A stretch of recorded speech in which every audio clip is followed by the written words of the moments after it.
URC quarterfinal number one, folks. Munster taking on the Ospreys from Toma Park, and it's Munster who put themselves through to the next round of the URC knockout stages. Ospreys kind of a fairy tale run into the playoffs is ended at the first attempt. We'll go through some key events and stats, and you guys can let us know your thoughts. But kind of hiss and a roar for the first quarter, and then largely arm wrestle, which just Munster kind of choked the life out of the Ospreys, you would say, for the kind of for the rest of the game, wouldn't it? So, I mean, like I mentioned, hiss and a roar. Simon Zebo gets on the board 1 minute and 25 seconds on the clock. It is a rip-roaring start for the Munster boys, and maybe the most kind of open play we saw in the entire game. Quick hands from Munster.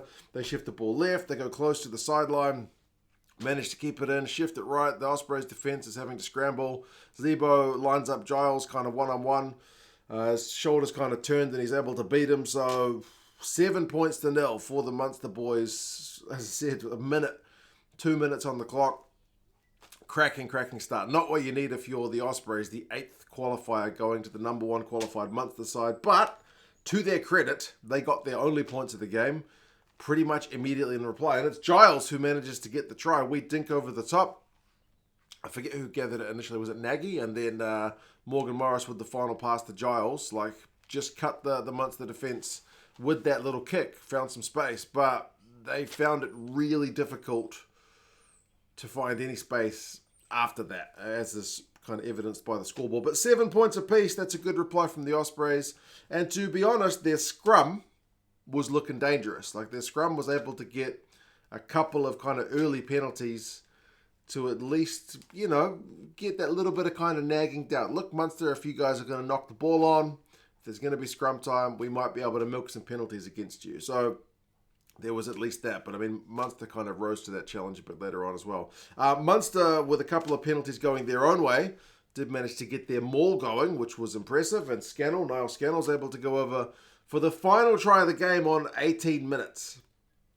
Like, the pressure had been coming. The power of the Munster forwards, apart from the kind of scrum time where the Ospreys guys maybe had the edge early on, was really starting to show. So it's 14 points to 7 with the conversion.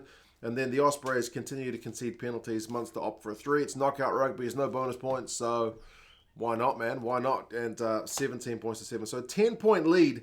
But the 10-point lead is the way the first half finishes. To be fair, the Ospreys did have chances to score. They had a nice line-out move set up in the Munster 22, which sent Dewey Lake down the sideline. But I guess they figured that Craig Casey would be defending there and that Dewey Lake would be able to flatten him, but not really. The cavalry kind of came in as well to help out, but they pushed Dewey Lake into touch, and Craig Casey was loving every second of that one. And then the Ospreys tried to turn the screws at scrum time. Like, they'd been knocking on the door. They had a couple of line-out mauls and whatnot. Right before halftime, they called for a scrum 5 metres out from the Munster line, and that's the time when the Munster pack absolutely turned it up a gear and managed to win themselves a penalty as well. So, yeah, that gets them the exit. The crowd loved that. That's half-time. Possession finishes 53-47 at half-time, but territory, the Ospreys have got at 61%. They were camped large periods of that second 20 in the first half. Clean breaks is 1-1, so not exactly kind of open. It was kind of hard to get that space for both sides, barring the kind of first initial tries. Run meters 120-96 is on the low side. Like I mentioned, it's been an arm wrestle rather than kind of guys just cutting each other to bits. Tackling percentage, you gotta love it. I mean, I watched the Super Rugby quarterfinal the other night, yesterday, which was very lopsided in the scoreline, but it's pleasing to see two sides at halftime have tackle percentage both in the 90s. As much as I like free-flowing running rugby, 94% Munster and 90% Ospreys, that's bloody good. That's like, anytime you're getting above 90%, it's exceptional. 94% is quite incredible. So, yeah, both sides really shutting each other down. Second half, Munster, heap of phases. They're about 1 metre out from the Ospreys line. Eventually they end up knocking it on, but there was Ospreys handing it to kind of to cause a knock on first. So Munster go for a tap, bunch of phases. Sneymert ends up knocking it on at the bottom of a ruck. So the Ospreys then get a scrum, which they win a penalty from. They're able to exit. So yeah, Munster really not able to kind of land the kind of knockout blow in terms of a try, but they were able to kind of squeeze the life out of the game. Which in knockout rugby is kind of what you need to do. Zebo gets one of the best cheers of the game on 53 minutes when he gets subbed. But I mean, at that point, Ospreys are still in the game, but more Munster kind of knocking on the door. Ospreys, they are brutal at the breakdown. They're slowing the ball down. And that lack of quick ball is really shutting down the Munster options. Like, they're not able to get that kind of free-flowing momentum they had, again, for that kind of first try. But eventually Munster get themselves a scrum penalty, which makes it 20 points to 7. And then Crowley with a long-distance one a few minutes later on 61 minutes makes it 23-7. Good shot at goal. That's the final scoring of the game. I mean, Crowley did have one last shot at goal a bit later on, but that one went well wide. But I mean, yeah, like the Ospreys at times in the second half just couldn't escape their own half. Like having to live off scraps in their own half, bunch of phases, can't even quite get to the halfway line, kind of forced to kick, you know what I mean? So yeah, the Munster boys really took the game by the scruff of the neck in that second half. Kicking game was good. I mean, Giles at one point bobbled it, on a Munster kick through, bouncing kick through.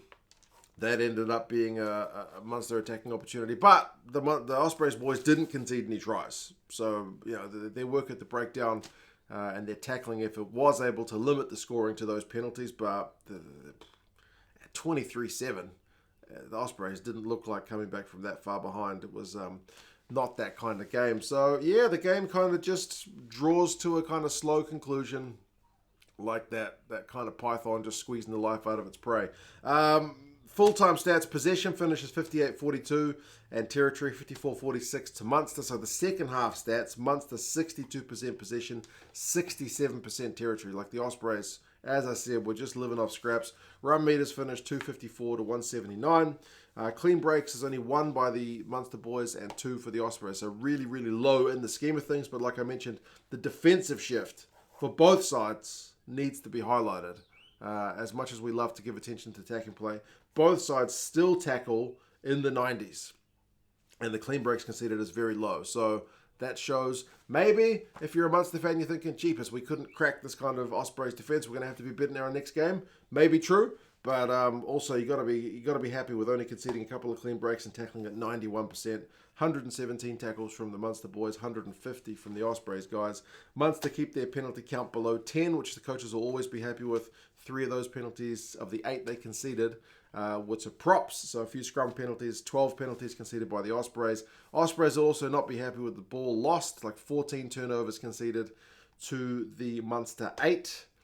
Like especially when Ospreys only had 42% of the ball, and yet they're conceding a lot more turnovers than Munster is. It shows the kind of pressure they were under. So, Crowley gets player of the match, beats 5 defenders, kicks 13 points from the tee. Hodnett makes 11 from 12 tackles, which is a good shift. Nagy has 44 metres from the back for the Ospreys boys, but has only managed to beat kind of 1 defender. Ratty has 18 from 18 tackles, which is also a pretty big shift when you're getting close to 20. But, Munster ultimately really, really too good in this one. They showed a bit of flair at the start of the game. They showed a bit of grunt to get their second one, and then they played some finals footy to get them through to the semi-finals. We'll see who they are going to face as the rest of the quarterfinals are played. And that's the end of the season for the Ospreys boys. But yeah, you guys let us know your thoughts on the game. How do you think it went? And I'll talk to you guys again soon. See you later.